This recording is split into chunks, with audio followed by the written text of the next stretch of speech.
Welcome back, everybody, to the Nerdcore Podcast, the podcast that reviews movies and talks that nerd shit. And as always, it is our wonderful Saturday morning review with a new lighting setup. Look at that. Just appreciate what's going on here, guys. Look at this. This is a proper lighting setup, right? He's glowing. He's glowing. That's right. That's right. What a film degree will get you. Lighting for a podcast that gets seen by like 10 people a week. But putting that degree to work. That's more than none. Yeah. Well, Wesley puts his degree to work by making meme videos for Dune trailers. Which was hilarious. funny. It was hilarious. That was hilarious funny. As shit. That was funny. That deserved more love than it got. Yeah. No, well, he also did one for Skywalker, Rise of Skywalker, where he put this rapper's laugh in the back, and it was really funny, and that one didn't get as much love as it gets. But the wrong stuff goes viral all the time. Oh yeah, of course. But as always, it is a fine Saturday morning for you all, or a Thursday evening for our patrons as we're going to go ahead and do our Saturday morning review for you all. As always, patrons get this a little earlier than everybody else. So today's Thursday, and this goes up on Saturday for everybody. So the patrons literally get it like Friday morning, and they have a whole day with it. So patreon.com/nerdcore for all that. And I had to go ahead and I announced it on Twitter, but I'll go ahead and announce it again today just to make sure no one is confused and you all aren't like, yo, what happened? Where is the Nerdcore live show on YouTube? Well, my friends, the Nerdcore live show will now be exclusive on twitch.tv/nerdcore for streaming. That is the case for everything, the Gamer Core, the Nerdcore, when it goes free sometimes. The movie commentaries will now be on that too. Everything will, hold on. Wait, no, never mind. I'm good. I was about to say, wait, but then they'd be able to join us, but no, they won't be able to join us because they wouldn't have the link, right? Mm-hmm. But that's right, because the commentaries are for. Oh wait, no, I'm so sorry. The commentaries do not go to YouTube. They do not go to Twitch. They stay on YouTube because those are patron only. So that they're only on YouTube. Sorry, Gamer Core, Nerdcore live show, Nerdcore when it's free. Impaired Files when that relaunches again soon. Cross your fingers. We're trying to get Gabby to finalize that interview. And anything that is live streamed from us is going to be on the Nerdcore live show, streamed exclusively on twitch.tv/thenerdcore. And yeah, that is the case. So, and I'm also treating this as if it's coming out on Saturday for the public. So as you all know, the crowdfund for my upcoming short film is up and running. So would you guys please go and look at that on the Indiegogo page that will be linked in the YouTube comments and on the Patreon. I mean, not in the Patreon, in the podcast link as well, in the podcast bio as well. So as always, Brad interviewed me last time for Beyond the River, and he'll be doing that again for this new short film before I leave. So we're trying to raise as much money as we can to be able to make this a possibility. And as you can tell, some money that I've collected has already gone to good use. Mm-hmm. Mm-hmm. Yeah. Very yeah. nice. Now Brad's gonna be like, oh man, he fixed his shaky cam before. Now I want to see what happens when he's got lighting. We're just gonna see what keeps happening to this podcast as it gets as funds keep rolling in. Yeah. You see, look, my shirt doesn't look purple anymore, bro. That looks gray, like it should. Yeah. No, it's blue. It's like baby blue. Yeah. Still kind of looks gray to me, but I could just be colorblind in some form. In some form, right? Not as you think, but in some form, right? In some form. Yeah, but more talk about that on the live show about my crowdfund, and we will be discussing all that. So I'll be, at least on this show, on the live show, I'll be fundraising for at least 2 weeks. I don't want to take up the whole month fundraising solely on the live show, but we'll do some fun stuff to give away or to have me do if we get donations for that. But more to come on that later on the live show. For now, Brad, we are going to be reviewing The Princess Bride because we did a couple of cheating, right? Well, yes. Yeah, but at least this was a good cheat, right? I mean, I took it upon myself to be like, Roll needs a break. He's got to watch this anyway for class. We haven't reviewed it yet, which is really strange because this is actually a very well thought out and made movie. Yeah. So, yeah. So we kind of kicked one back a week and put this in its slot instead. Yeah. But, of course, thank you for the much needed break. I mean, my classes have been kicking my ass, right? But plus I got to say, this is like an hour and 30-minute movie. Totally fine with that. Well, fine with that. Yeah. So next week we'll be doing, I'm thinking of ending things from Charlie Kaufman, of course. But this week we decided to do The Princess Bride. And like I said, thank you for the break. Thank you for doing that. But, I was able to actually watch Boyhood today because imagine if I had to watch, I'm thinking of ending things today, I wouldn't have been able to watch Boyhood. So we're going to be doing our mini pod after this as well. And then we need to get Tony on so we can do Earth Girls Are Easy, right? Yeah. Don't worry. That is still very fresh in my mind. And I also would like to remind everybody that at the end of the month, we are finally doing our mirror review for the mini pod. So this is one of those months where I overshoot, right? So the mini pod will be for everybody, and we're going to do the mirror with Aiden and Brad, but we got to rewatch that. So I think we only have two that we ever skipped. And one was the mirror because of Aiden, and the other was Kill Bill, the whole bloody affair because of me. Yeah. But like I said, we're getting through it. We have a month where we overshoot. So we have at least, and the next time we overshoot, we'll do Kill Bill Volume 1 and Volume 2. So, yeah. So let's go ahead and get into this, man. As always, if you've never seen The Princess Bride, then go watch it. Go watch it. Yeah. Go watch it. Just click off right now. Leave us here to talk about this movie. Go watch it. Go watch it. Yeah. But if you never watched it, if you don't care about spoilers, you can go ahead and keep listening. If you do care about spoilers, then this is your spoiler warning. And it is currently in effect in a 5, 4, 3, 2, 1. All right, man. Let's go ahead and introduce them. Yeah, I don't have my soundboard right now. Let's go ahead and introduce them to Rob Reiner's The Princess Bride. All right, coming from our only known source to us, because we can only type one thing into the internet, apparently, Wikipedia. The Princess Bride is a 1987 American fantasy adventure comedy film directed and co-produced by Rob Reiner, starring Carrie Elwes, Robin Wright, Mandy Patinkin, who is a dude, by the way. He's British, I'm thinking. Chris Sarandon, Wallace Shawn, Andre the Giant, and Christopher Guest. Adapted by William Goldman from his 1973 novel The Princess Bride, it tells the story of a farmhand named Westley, accompanied by companions befriended along the way who must rescue his true love, Princess Buttercup, from the odious Prince Humperdinck. The film essentially preserves the novel's narrative style by presenting the story as a book being read by a grandfather, Peter Falk, to his sick grandson, Fred Savage. Yes, that Fred Savage, brother of Ben Savage.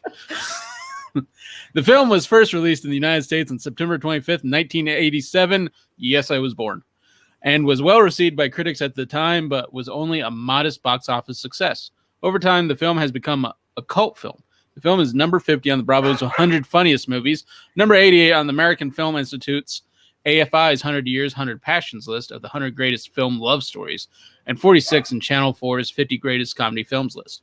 In 2016, the film was inducted into the National Film Registry, being deemed as culturally, historically, or aesthetically significant, right up there with Clerks. All right, so I know what you guys are saying. All right, let's get ready. Raul's going to tear this one apart. He hates it. It's fun. It's magical.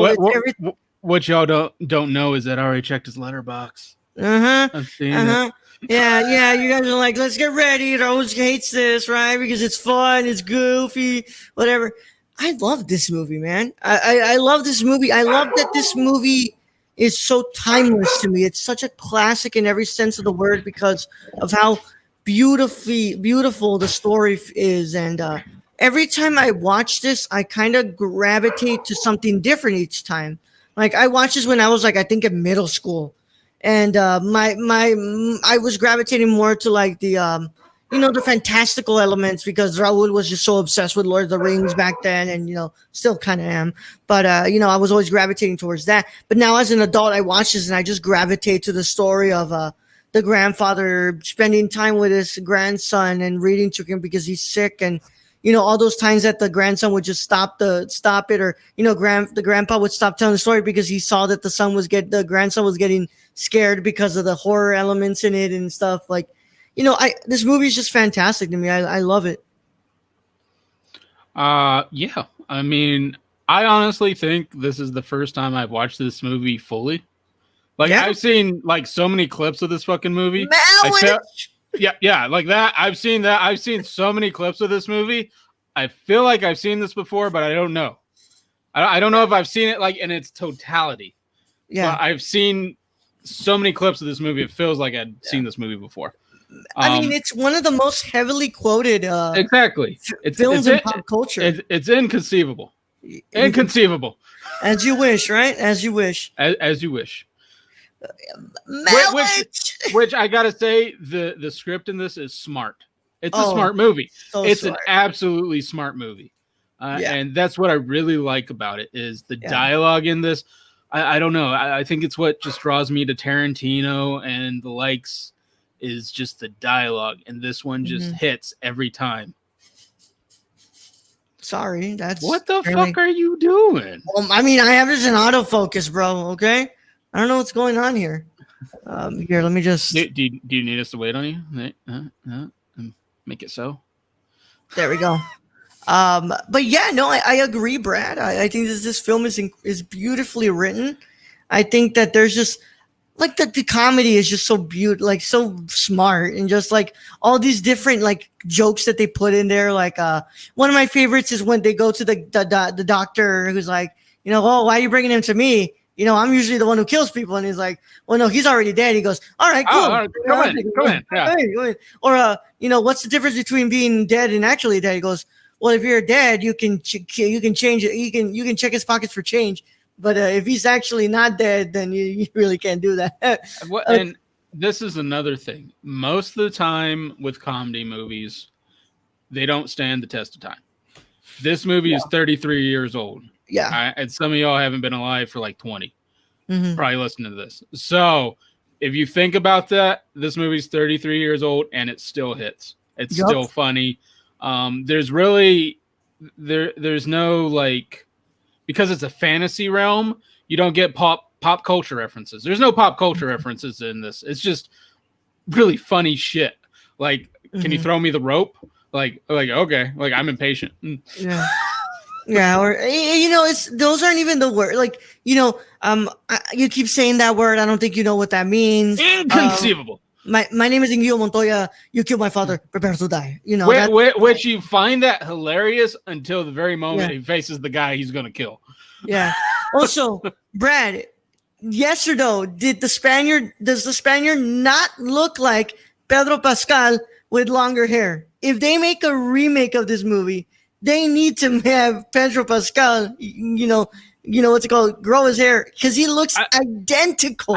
I don't know if I want this movie remade though. No, of course, but I'm saying like if they did though, yeah, you could. I don't know. You'd play Andre the Giant. There's no one like Andre the fucking Giant. Batista, because I'm thinking about like really with the thick French accent, and going peanut. Oh, I love Andre in this movie. He's amazing in this movie. And if people don't know the backstory, Andre was, I think, really towards the end of his life in this. And his back, like he was in constant pain because of his back.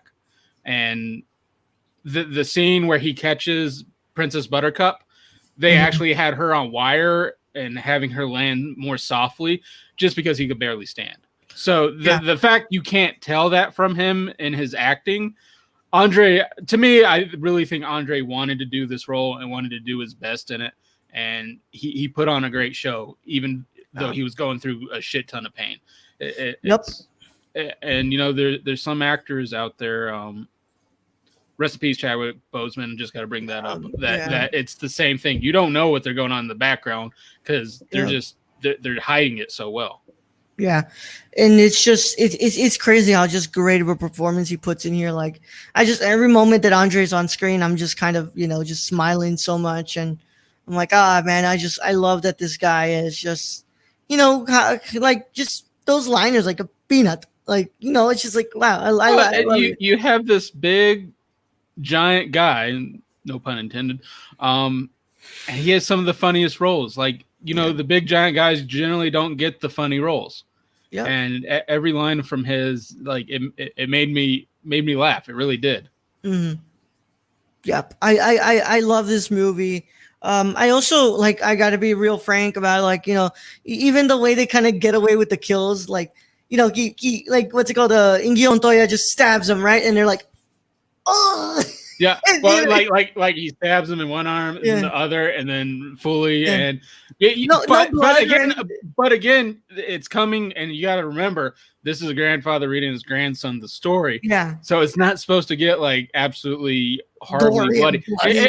It's like the eel scene where you think the eel is about to eat Princess Buttercup, and then it just switches back to the grandfather reading to the grandson, who, by the way, is Fred Savage, and I don't know. Fred Savage and Ben Savage were basically twins, but born like in different years when they were kids. They look almost identical. And of course, one of the other lines is the good old "Hey, Grandpa, can you come back tomorrow?" As you wish. Which, if y'all don't know, and y'all should have watched this movie, "As you wish" basically means "I love you."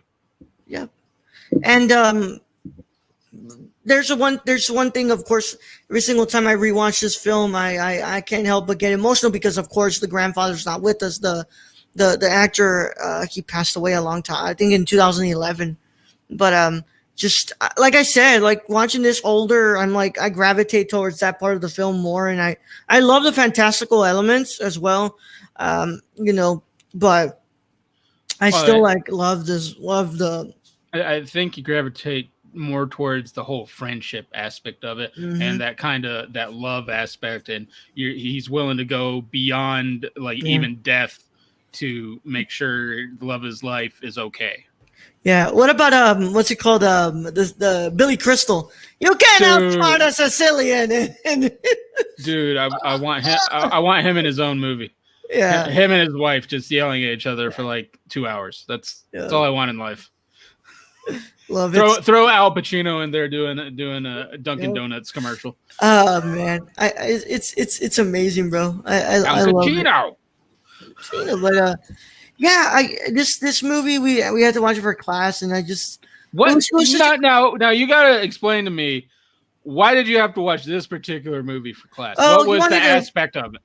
Oh, he was just showing us a drama. Like we're going through different genres right now.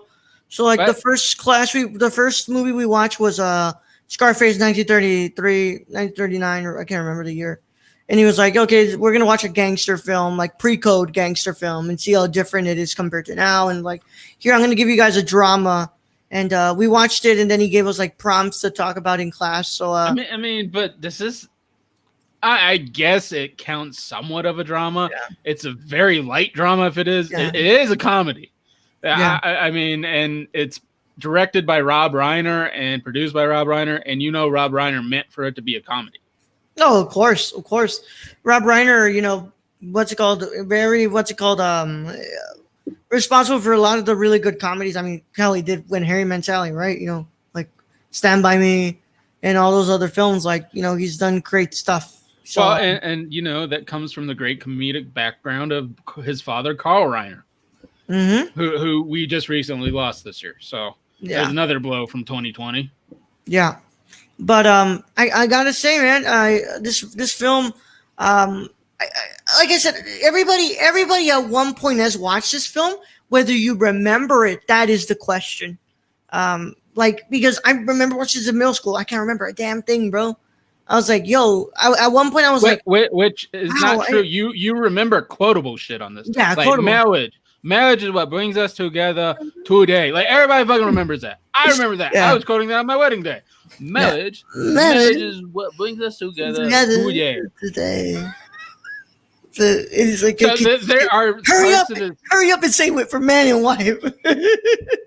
So marriage is what brings us together do they? Oh man, but my class had brought up a really interesting point, and like we were talking about like things that definitely don't kind of you don't see much of today that are in this film, and I was saying like, oh, definitely Princess Buttercup 100% is the damsel in distress. Like she doesn't really do much; she's just there to kind of get saved, and she's like like, oh, well, let's yeah, leave. well, because like in the swamp scene, like with the rat. Although Yeah. I just love the giant dude I in a rat love it. suit that was just comes out of left field, and you're like, that shit's funny. Yeah. But she literally just stands there as the rat is just eating him, and you're like, Yeah. little help, like Yeah. anything. But I was gonna say, what's it called? I will say though, the man in black, predicted the masks thing like years ago. Right on. Right on. Inconceivable. They're so comfortable. But Brad, what do you give the Princess Bride? Oh, really love the dialogue in this. Really love the story. I hate that Andre the Giant is dead. I think everybody hates that. Hate that Carl Reiner's dead. I hate that a lot of people are dead. I hate a lot of people are dead. That's for sure. Yeah. This deserves at least a 9 in my book. Like I like a 9 or a 9.5. Like I mean, it's an hour and 30-minute adventure story with a foundational comedy element that is an hour and 30 minutes long, which, in most cases you say that's generally too short for a movie. But for me, this feels like just a perfect timing. Mm-hmm. So I feel like I got to give this I'll give it 9.25. I'll split the difference. 9.25. I'm going to go ahead and give The Princess Bride an 8.5 out of 10. Love this. I think it's so enjoyable. It's like Tony was like with Tony said about Nick and Nora. It goes, you just have movies that make you smile and that you love, and this one's one of those for me. So fuck you, Tony. I actually do enjoy fun movies. Okay, so this is one for me. But in Tony's defense, you don't enjoy many of them. Shut up, man. This is one for me. I think this movie is just so much fun and so beautiful, and just it's a movie that always makes me feel kind of warm inside and feels you feel like like there's just something beautiful I watched. So that is our review for The Princess Bride. Brad, I spoke to Luis. Luis could not get Dororo, so it looks like next week on Tuesday we will be reviewing Abbas Kiarostami's The Taste of Cherry, which I don't think is a bad choice after watching. I feel like Luis to even try. I hope dude, he's listening. I feel like he didn't try. He said I couldn't find it online and it's only available in DVD. Mm-hmm. And I'm not buying the DVD for $25, bro. I feel like Luis didn't even try for me. Well, you do know he forgot like halfway through the week. So I mean, whatever. I mean, either way, another kid. I will do my due diligence now and see if I can find it. Yeah, I'll ask Alex, but it's looking like Tuesday is gonna be The Taste of Cherry, which I don't think it's a bad choice after watching Kiarostami's close-up. It's not. I mean, I really feel like you'll hate Dororo though, so I really want to watch. I mean, eventually if we can find it for another month, we can choose it. Just why'd you have to choose the movie you watched on a TV channel, bro? It's not like Superbad that I watched it on TV and you can find it online. It used to be online. I don't know. Yeah, back in 2000? Like I don't know. It's all right, bro. It happens to the best of us. But we'll be continuing on our International Film Month next week as we look at Taste of Cherry, more than likely. And the Saturday morning review for next week will be Charlie Kaufman's I'm Thinking of Ending Things, the newest Netflix film and the newest film from writer-director Charlie Kaufman, who is responsible for writing Eternal Sunshine of the Spotless Mind, but also director of films such as Cinedoke, New York. So with that being said, it's been a wonderful time. And as always, we want to thank the Patreon supporters that make this show happen. You can go become a Patreon supporter at patreon.com/nerdcore and help us out reach all of our goals in regards to our fundraising for September, which was cut by my crowdfund, but it happens. But it's all good. As always, we want to thank our Patreon supporters, but we also want to thank especially our producers and our writers. We want to thank our associate producers, Cassie and Sarah. You're awesome. We love you. We thank you so much for your producing of the show. We want to thank our executive producers, Grayson, Shane, and Pardis. You can find Grayson at GraysonBarker98 on Instagram, Warlord1Bar on Twitter, and you can find Pardis at Pardis Jesudazen on Twitter and Instagram. That is Pardis, Jesudasen. Jesudasen or Jesudazen. We will check with him this weekend. But Brad, where can you find Shane? You can follow our friend Shane at twitch.tv/XSRK or on Twitter at XSRK_. All right. With that being said as well, we want to thank our writers, Brown Rice 96 on Instagram, Twitter, and Twitch and YouTube. Bryce, thank you so much. We love you. And also our wonderful Tony. Tony, even though Raul just said fuck you. Yeah. We still at Real Nerdy Dad on Twitter. We still love you, Tony. We still love you, Tony. All right, man. With that being said, Bradley, will you send them out for me, please? Inconceivable. I thought you were going to say as you wish, ass. All right, Raul. Thank you for being host as always. Thank you to all our listeners out there, all our Patreon supporters. We appreciate each and every one of you. Thank to all of those who follow us on social media, Twitch, the like. We do love you all. And I guess to end this episode, I will just say, as you wish. Young Yoda out.